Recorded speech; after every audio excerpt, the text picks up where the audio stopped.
Hello everyone, myself Dr. Parth, and first of all sorry I couldn't able to post the video since long time, but let's begin with today's topic of discussion, that is the hyperthyroidism or thyrotoxicosis. That is one of the important topic from endocrine system. So our learning objective for today's topic of discussion is, first of all we need to understand the normal histology of thyroid gland, then and then you can understand the pathology. After that we will discuss the etiology, the causes of hyperthyroidism.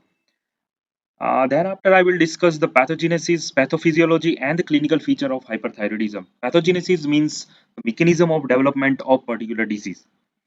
After that, we will discuss the most important portion of our pathology, that is the morphology of hyperthyroidism. Morphology means gross and microscopic appearance of particular lesion. We will discuss it with special emphasis on Graves' disease. And after that, I will discuss which laboratory investigation can be helpful to diagnose the case of hyperthyroidism. So first of all, let's discuss the normal histology of thyroid gland. So the thyroid gland serves the important function of thyroid hormone production. Histologically, it is made up of many follicles. See, all these are follicles, right? So it is made up of follicles. These follicles are lined by flattened epithelium or cuboidal epithelial cells.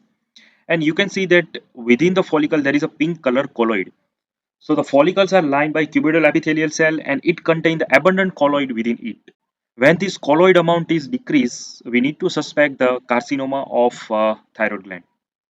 Now, in between the follicular epithelium, in between these follicles, we have a parafollicular cells which contain the, which secrete the calcitonin.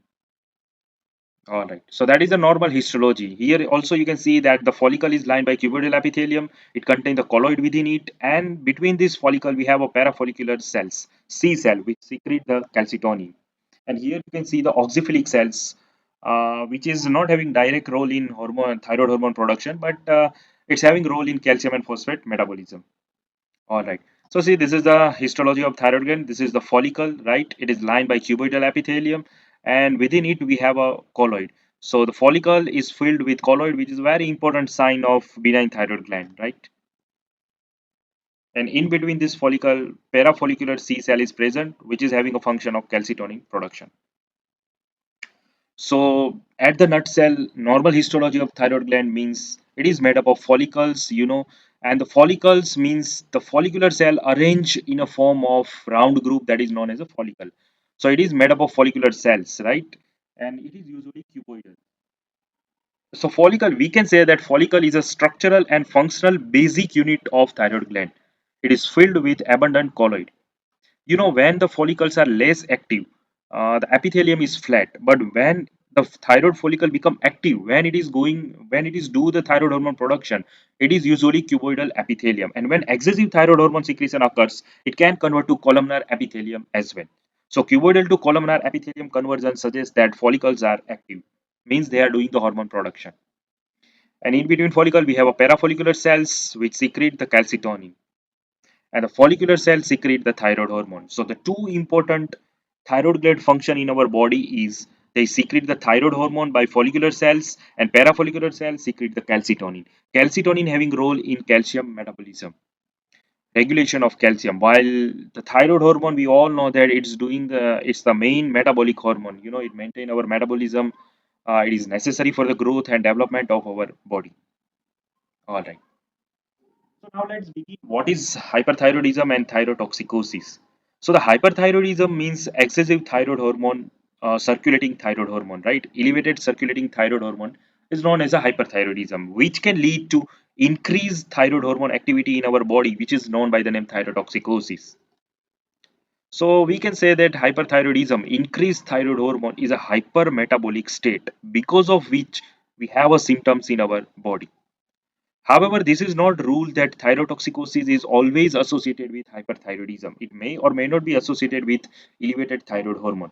Thyrotoxicosis means, the increased activity of thyroid hormone in our body.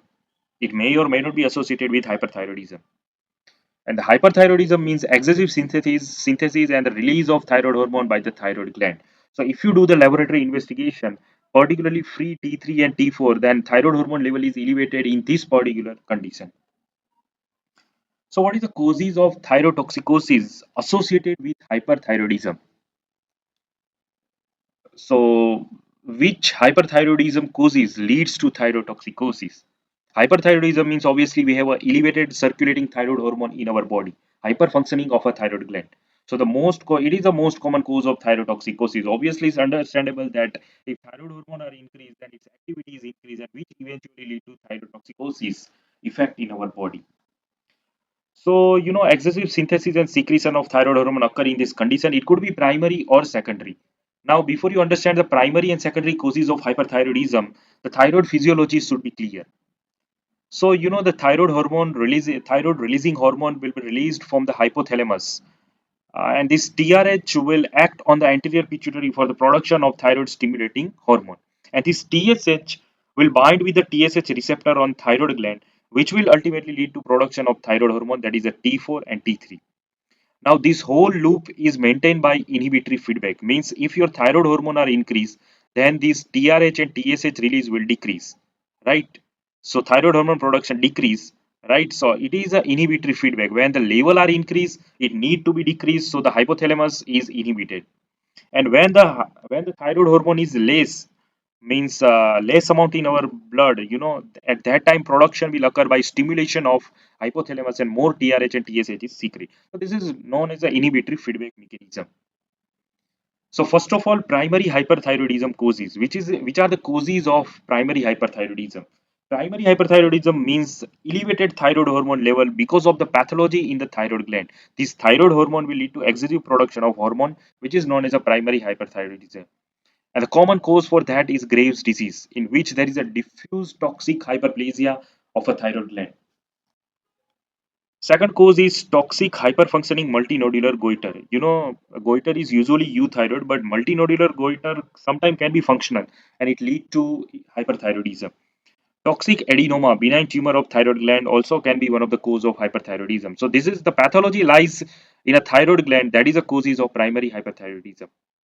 So, which are the causes of secondary hyperthyroidism? Secondary means the thyroid gland is directly not involved. The pathology lies here, that is mainly in the hypothalamus or anterior pituitary. The common cause is pituitary adenoma, which can lead to elevated TSH secretion. So, that will ultimately lead to increased hormone production by stimulation of thyroid gland. So, secondary hyperthyroidism is because of pathology in pituitary gland, that is the pituitary adenoma. That's why it is known as a secondary hyperthyroidism. The thyroid gland is directly not involved in secondary hyperthyroidism. Now, this is very important to understand because at the time of laboratory investigation, we will discuss this portion as well. All right. Now, which are the causes of thyrotoxicosis that is not associated with hyperthyroidism? Means the thyroid hormone level is not elevated in our blood, but the effect of thyroid gland is more in our body, and that might be because of transient elevation of thyroid hormone by excessive release from the thyroid gland, right? Preformed thyroid hormone will be released from the thyroid gland, and the cause could be thyroiditis, inflammation of thyroid gland, or sometime extra thyroid source of hormone production. Thyroid hormone produced from not from the thyroid gland, but from other pathological tumor. For example, ovarian tumor, that is the struma ovary. So, which is very rare. The thyrotoxicosis without not associated with hyperthyroidism is very rare. Usually, it is associated with hyperthyroidism, and these are the causes for that, primary and secondary. All right. Now, what is the clinical manifestation of hyperthyroidism? Whenever the thyroid hormone increase in our body, which will be the clinical feature? So, the clinical feature is because of two reasons. First is that because of excessive thyroid hormone, we have a hypermetabolic state in our body. Metabolism is increased because the main role of thyroid hormone is to maintain the metabolism. And because of excessive thyroid hormone, it will lead to overactivity of sympathetic nervous system. Autonomic sympathetic nervous system is stimulated, and that's why you have increased catecholamines, increased beta adrenergic tone, which can ultimately lead to some symptoms that we will discuss later on. So the whole most of the symptoms of hyperthyroidism is because of increased metabolism, increased basal metabolic rate. If we talk about the skin clinical manifestation, then because in this condition the basal metabolic rate is increased, so there will be peripheral vasodilatation, and there is an increased blood flow because of that. So because of peripheral vasodilatation, the skin will be soft, warm, and moist. It feels soft, warm, it look warm. That's because of peripheral vasodilatation. And these occur because to increase the heat loss, from the body, the peripheral vasodilatation occurs. Because in increased basal metabolism, we need to lose the heat, and that's why peripheral vasodilatation occurs. So the patient will have a heat intolerance and excessive sweating. So this is the dermatological manifestation. If we talk about the cardiac manifestation, then because of increased beta adrenergic tone, because of increased metabolism, the cardiac output is increased. And we all know that if cardiac output is increased, then heart need to pump more. So there will be increased pulse rate, increased heart rate. There will be tachycardia, and there will be palpitation as well. Patient can feel the heart rate. And ultimately, this can be complicated by arrhythmia and cardiomegaly if not this condition is not treated. Which are the neuromuscular symptom because of increased metabolism? So patient can have a fine tremors. These particular patients are very anxious. When the patient is having hyperthyroidism, patient is anxious, nervousness, patient is hyperactive, emotional liable. Patient can have a insomnia and inability to concentrate in particular work. So this type of symptom can occur. It can also put you at a risk of development of myopathy. Muscle weakness can also be there, and because of the reason is decreased muscle mass. Because of that, there could be muscle weakness. If we talk about the gastrointestinal symptom, which is very commonly associated with hyperthyroidism, so that is the diarrhea. Because of increased metabolism, patient will have a diarrhea, and along with loose motion, malabsorption, and steatorrhea can be seen. There is an increased fat loss in a stool. Ocular changes. If we talk about the ocular changes in hyperthyroidism, then patient can have a lid retraction, staring appearance. So this is a staring appearance. Now you have a question why it occurs. So it's because of sympathetic overstimulation. Because of overstimulation of sympathetic system, there will be overstimulation occur of superior tarsal muscle, which raise the upper eyelid. Superior tarsal muscle will be overstimulated and which will raise the upper eyelid. And because of raising of this upper eyelid, it gives a staring appearance. It's because of lead lag. If we talk about the skeletal system, then patient can have an increased tendency for a fracture because of osteopenia. All right, so this is all the symptoms of hyperthyroidism. And because of all these conditions, sometimes patient can have a thyroid storm. So what is a thyroid storm? It is a sudden onset of severe hyperthyroidism, and because of sudden hyperthyroidism, it is commonly seen in Graves' disease. So because of sudden severe hyperthyroidism, it is a medical emergency. Death can occur because of cardiac arrhythmia. It will put you at a risk of development of arrhythmia. So heart rate is increased and ultimately arrhythmia will occur. So patient can die. It's a medical emergency. It's due to sudden elevation of catecholamine level as well, because catecholamine level increase secondary to increased thyroid hormone. And these usually occur due to infection, surgery over the thyroid gland, sudden stoppage of anti-thyroid hormone medication. In a hypothyroidism, patient need to be put on anti-thyroid hormone. Similarly, in a hyperthyroidism, also we give the drug to stop the hormone production. So anti-thyroid hormone, if suddenly stop, it can put you at a risk of development of thyroid storm. And obviously stress, which is also one of the factors. Now, which are the laboratory diagnoses of hyperthyroidism? Which laboratory investigation can be done to diagnose the hyperthyroidism? So in a hyperthyroidism, we have an elevated thyroid hormone level. So if you do the thyroid hormone detection by ELISA or chemiluminescence, then free T4 or T3 is increased. Thyroid hormone level will be increased, and we know that because of inhibitory feedback in a hyperthyroidism patient, there should be decreased TSH level. So the TSH level is decreased because of thyroid hormone feedback system, because of thyroid hormone secretion physiology. So because of inhibitory feedback, the TSH level will be decreased in these patients. So the serum TSH is the most important screening test used to detect the hyperthyroidism. It's decreased even in a subclinical stage as well. So the most common screening test used is the TSH estimation. Another advanced test that can be done is radioactive iodine uptake, which will increase. So, what is that test? Radioactive iodine. It is a nuclear medicine test in which the patient is given low dose of radio contrast iodine. So, if that uptake is increased, then you can diagnose that patient is having hyperthyroidism. All right, but this is not always true. in every case of hyperthyroidism. If the patient is having hyperthyroidism because of pituitary adenoma, the TSH is increase instead of decrease. All right. Now, the most common cause of hyperthyroidism is a Graves' disease, which we are going to discuss in a detail in our subsequent slide. So, this particular scientist discovered this disease, after which the name is given as a Graves' disease. It was first reported by a Grave. He reported this disease as a violent and long continued palpitation in a female that is associated with enlarged thyroid gland. So, he observed that in a female there is a palpitation because of enlarged thyroid gland, and he reported this disease first. So, this is also known as the Based-out disease, and it is the most common cause of hyperthyroidism. It is one of the most common cause of hyperthyroidism. And the age group is between the 20 to 40-year young age. Female is having 10 times more chances of development of Graves' disease as compared to male. All right.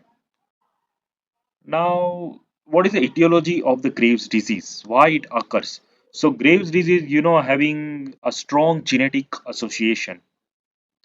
It's runs in a family. So how the genetic association proved? It was observed that concordance in monozygotic twins, antithyroid antibody present in sibling as well, and it is associated with other autoimmune disease as well. So we can come to the conclusion that it could having genetic association. It occur because of polymorphism in the genes that is associated with the immune regulation, and these genes are CTLF4 and PTPN22. Now, what do you mean by polymorphism? The polymorphism means, presence of multiple forms of alleles of gene within a population. So, because of polymorphism in these particular genes, hyperthyroidism can occur. Now, let's discuss the pathogenesis of Graves' disease. So, the Graves' disease is one of the autoimmune disease which occur because of failure of immune tolerance in our body.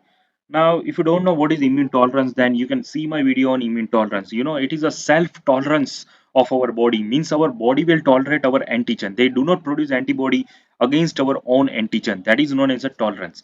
But if it break, then our body will form antibody against our own cell. And here exactly this happen.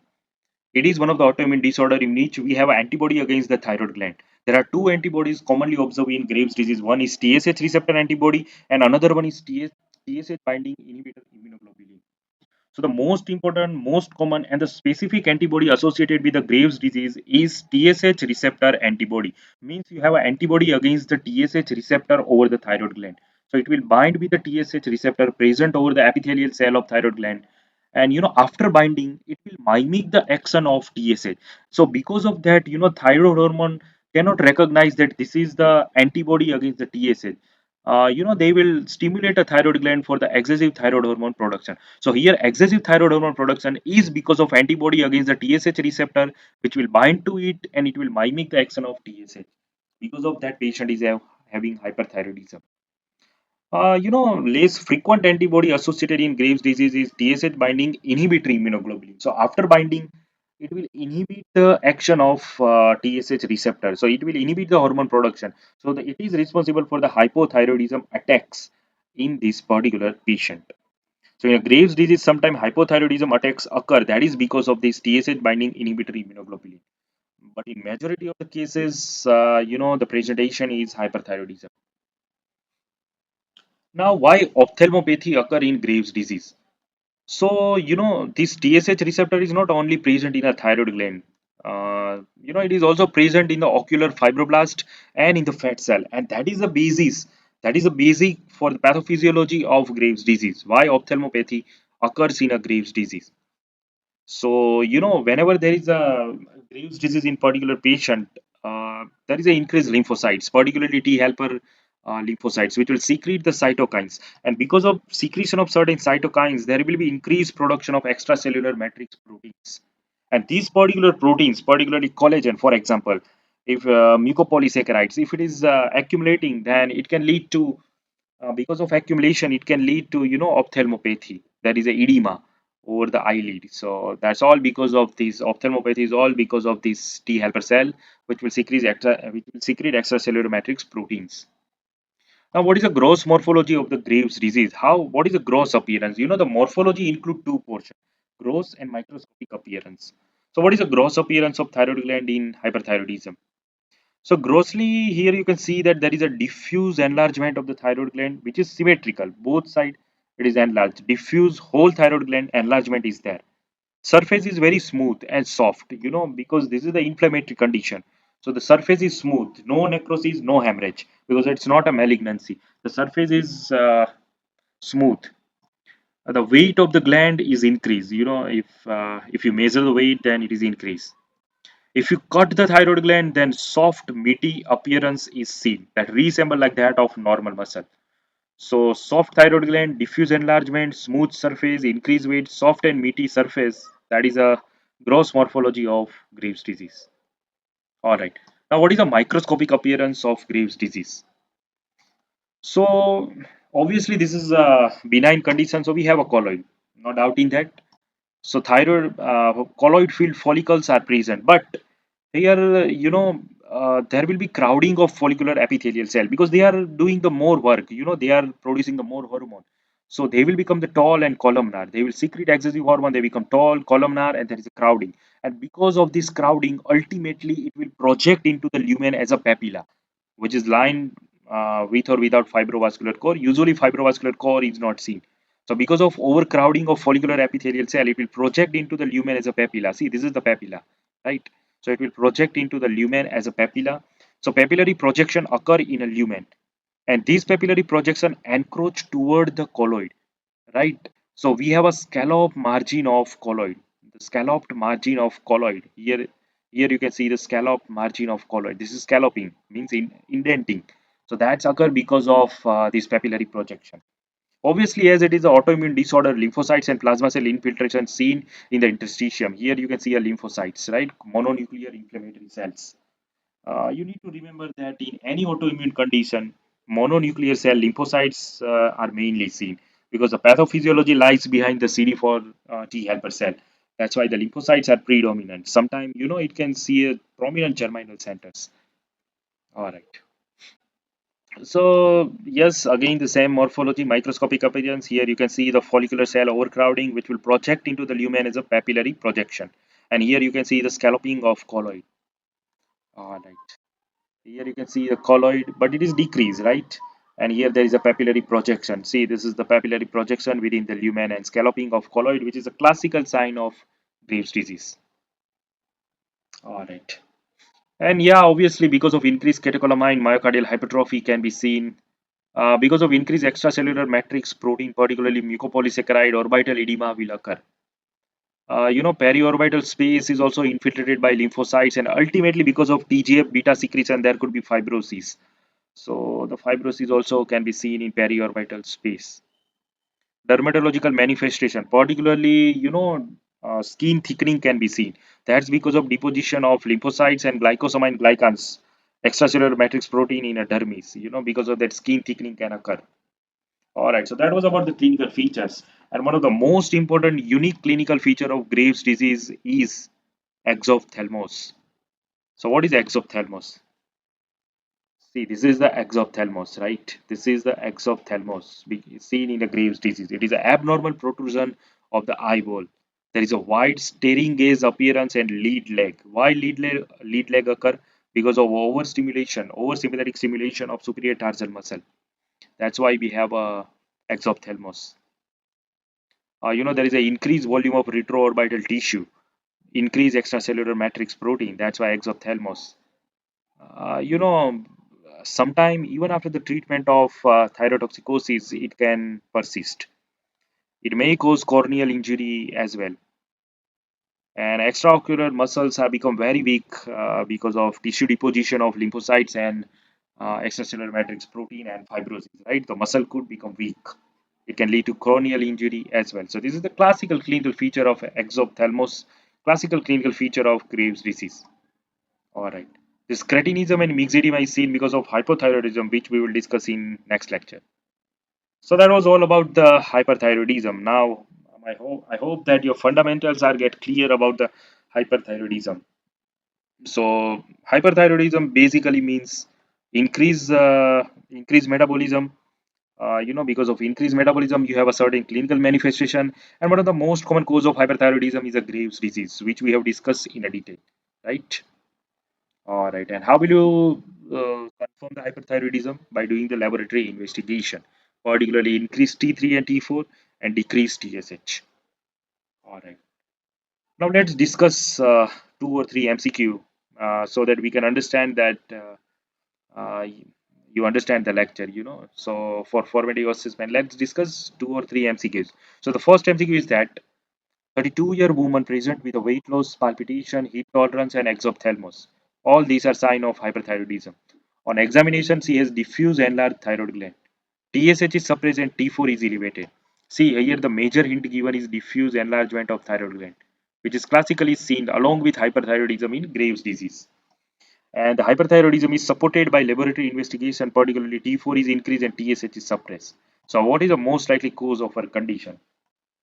So obviously we are dealing with a case of Graves disease, and in Graves disease, which antibody are seen?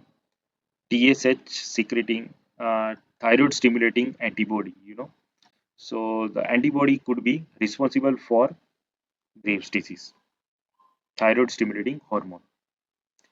Mutation in the RAS gene that is seen in carcinoma, not here. Follicular carcinoma, obviously it is not carcinoma, as we have you know, as we don't have any sign of malignancy. All right. So the answer is, thyroid stimulating TSH receptor. It is a Graves disease, and that's because of thyroid stimulating immunoglobulin, the TSH receptor antibody, which will stimulate a TSH receptor. If it is a pituitary adenoma, then TSH level should be decreased, right? Okay, second MCQ. 60-year-old woman present with weight loss and palpitation, but no eye sign. So staring gaze is not present. So we are not dealing with Graves disease. But the palpitation and weight loss is present, so it is hyperthyroidism is present.